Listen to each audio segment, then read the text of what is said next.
Hey guys, welcome back. Today we're going to talk about making kombucha. I'm going to be running you through both how to do the first stage of fermentation and also the second stage of fermentation. I think this video is going to be super long, so what I might actually do is separate it into two separate videos. So what I might do is post the first fermentation phase first.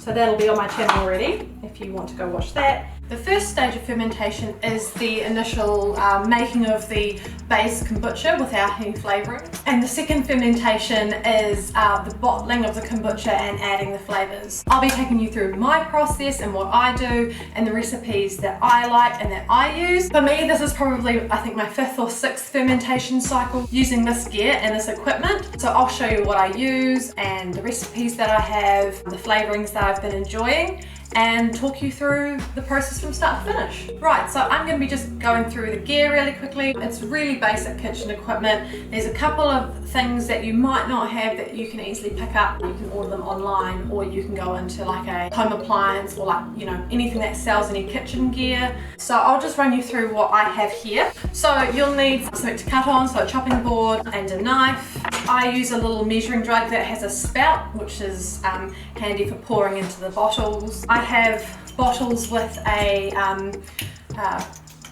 what are these called? Like a sealable lid with a hinge, and they're glass and they're round bottles, and I have the brown ones as well to help filter some of that light. I also have a pot, a small sieve, a wooden spoon, and another spoon and a fork. And I also have my jug. One other thing you'll need, this here is my kombucha crock, and it has a spout which allows you to fill the bottles, and a lid which allows you to fill from the top. Some holes that allow air through. How I'll typically have mine is I'll just have a towel or a muslin cloth and just place that over the top, and then put the lid on top. And what this does, this just stops any like fruit flies or anything getting through those air gaps and into your kombucha. So this is the other thing you'll need, or something like this. So a large mason jar would do, or anything like any kind of large glass container. You want to steer away from plastic and metal containers because this is quite acidic, so it can affect the material that you fermented in. So for me, ceramic or glass, I'd recommend going with something like that. I'm really sorry about the lighting, but I need to show you guys what we're doing on the sink. And unfortunately, because of this big window here, it's messing up the whole lighting balance in here. So apologies for that. We'll get through this part and then we'll hopefully be able to switch back so we'll be in some better lighting. So what I have here are my kombucha bottles. They've just been soaking. When working with kombucha, it's not like canning where you've got to be sterile and you've got to be very careful and make sure everything's boiled. I still sterilize my bottles, so there's a couple of ways you could do that. The way I do it is I just partially fill them with some boiling water, pop the lid on, and then make sure that the boiling water has coated all of the inside, and that seems to work for me. The other thing you could do is just run them through your dishwasher, and that should sterilize them fairly well as well. So, washing your bottles, what I do is I'll run mine through some hot soapy water and just give them a bit of a scrub with a bottle brush, and then I follow up with my sterilising them with the hot water. So this stage takes a little bit of prep work, but I think it's entirely worth it, and I also think it's entirely necessary. You want to make sure that when you're making these sort of things at home for your friends and your family, that there's no risk that you could get them sick. A common argument I hear with people who make kombucha is that you don't have to be quite so careful because the kombucha is full with a lot of lactic acid bacteria as well as yeast, which is true to an extent. However, if you've got a big population of nasty bacteria, it does pose a risk, and it also poses a risk that they might try and kill the good bacteria, which means that your ferment will A, take longer, and B, could pose a health and safety risk. So for me, I just try and stick with being extra safe. There are some kombucha companies as well who also recommend using their sterilising tablets. You can do that. I just find that incurs an extra unnecessary cost. So for me personally, I don't think it's necessary. However, if you don't want to be using boiling water, the sterilising tablets, they're also a fantastic idea. Let that cool down on the bench. Use a towel or some oven mitts or something, because obviously the glass gets quite hot because it is boiling water. Don't overshake it when you've got the boiling water in there, because the water will create steam and you might create some unnecessary pressure in your bottle, and then you can pop it there. Something else to remember is that those bottles will be really hot, so you don't want to automatically pour your kombucha straight into the bottles, because it could also kill some of that beneficial yeast and bacteria that actually make our kombucha and that actually cause the fermentation. Well, there's a couple of things you can do here. You could either wait for them just to air dry naturally, or you could put some cool water in your sink. Not extremely ice cold though, because you don't want to shock the bottles and then crack them, but you could just put some cool water in the sink and then allow your bottles to cool from the outside. Just don't fill them with that cold water, because you've just spent all that time and effort sterilising them. Cool, so now I'm just going to sterilise my jug, and I'll just pop in stuff too. So there's a range of flavours that you can make. So for me, my favourites are this one here, which is a blackcurrant. I also really like blueberry and lemon and ginger. Orange and ginger actually is quite good as well.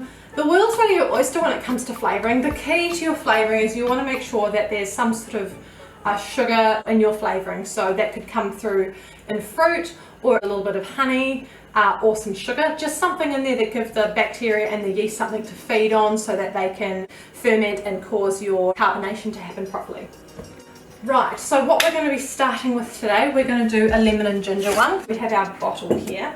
I use fresh lemon and fresh ginger. You can just use like lemon juice bought from the store and some minced ginger. What I'd recommend with that would be to use probably slightly less of your minced ginger, and if you could even put it in some sort of like bag, so that you don't just have like mixed ginger everywhere. So for me, that's one of the reasons why I use the fresh stuff. And for me, I don't use any specific measurement when it comes to filling my bottle. What I tend to do is just maybe fill the bottom centimetre or two full of the flavouring, and then top it up with the kombucha. You can use some zest, or you can just use the juice.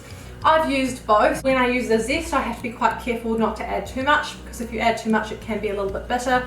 Some people like the bitter flavour, but for me, I'm more of a sweet tooth, and I'll be just using the juice. This is where I use my sieve. I'll just put it on top of my little measuring jug there. The sieve just catches all the seeds. Have a play around with flavourings and amounts of flavourings.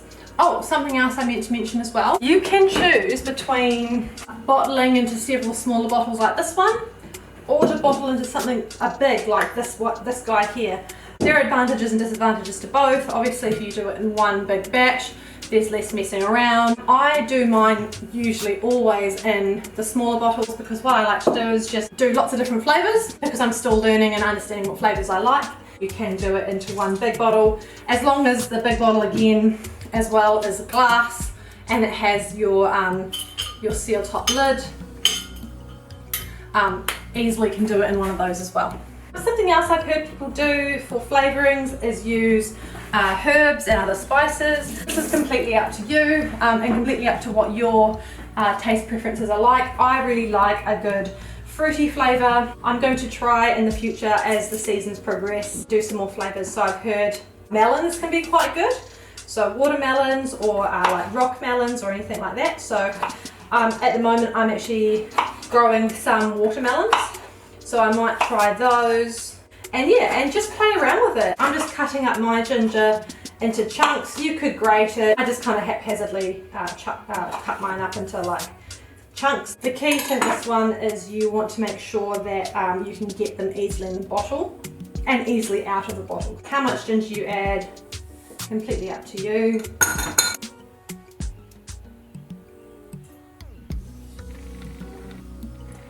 So there you can see that's about how much I filled up the bottle, just there. These are 750ml bottles as well for reference. Something else I recommend, as you can see here, I've got labels on my bottles. So I put the flavour, and I also put the date that I bottled it. It just helps you keep track of your fermentations. Something I highly recommend that people probably overlook. I might do an orange and ginger. I meant to mention before. So I've done apple and cinnamon and apple and vanilla. The first time around I used powdered cinnamon. Wouldn't recommend. It's just a bit of a pain. It like kind of is a bit gritty and not the best. I think maybe just one orange will suffice. So now I've got my lemon and ginger and my orange and ginger sitting here.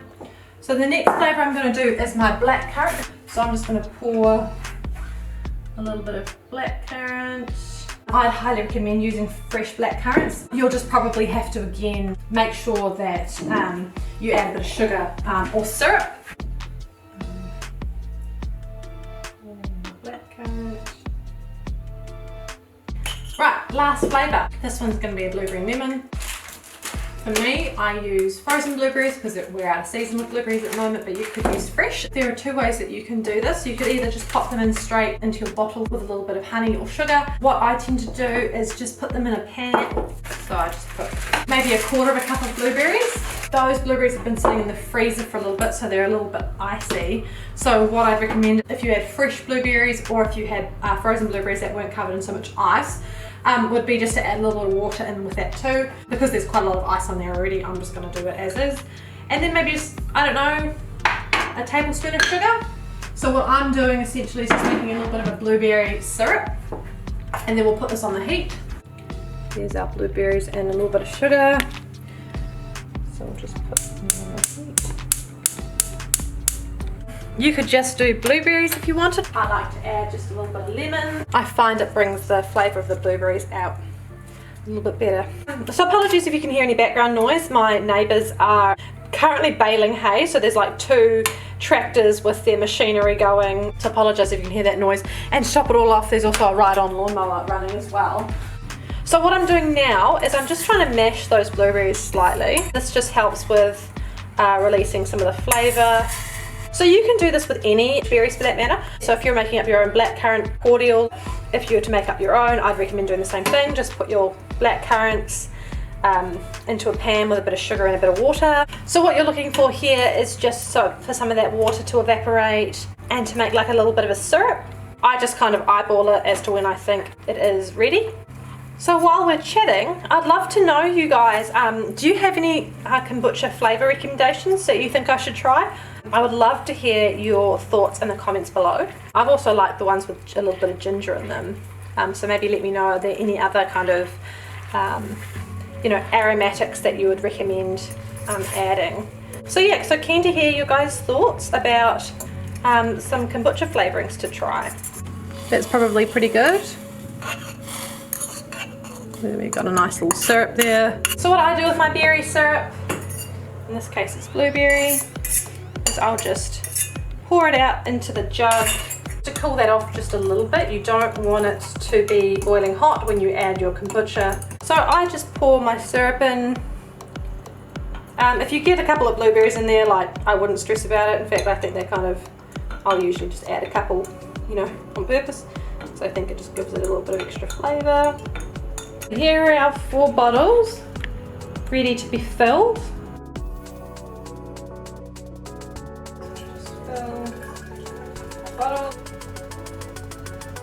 So something else I want to show you guys while I'm here is the SCOBY. So what I'm going to do is just pop it out, put it in this bowl here along with a little bit of the starter tea. You want to use very clean hands. You could wear gloves or you could use a spatula or something to get it out. The thing with using a spatula or anything like that is you could tear the SCOBY and you want to try and keep that intact. Looks pretty gross, I know. Don't let that deter you. That there is our SCOBY. We'll just fill that with a little bit of starter tea.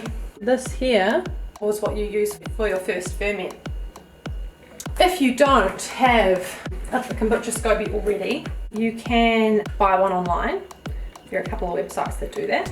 Or you can make your own with organic, unflavoured kombucha from the store. If you guys are interested in that, I could definitely show you how to do that too. Leave a comment in the video below and I can show you that. The actual kombucha only comes up to about here. So what I'm going to do is I'm just going to top these all up.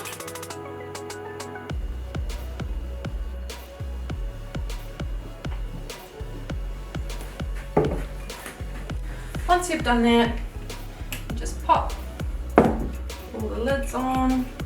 So those are stored out of direct sunlight, out of the way, somewhere where you're not going to bump them. And then what you want to do, grab all your bottles every 2 or 3 days, and you just want to just do this.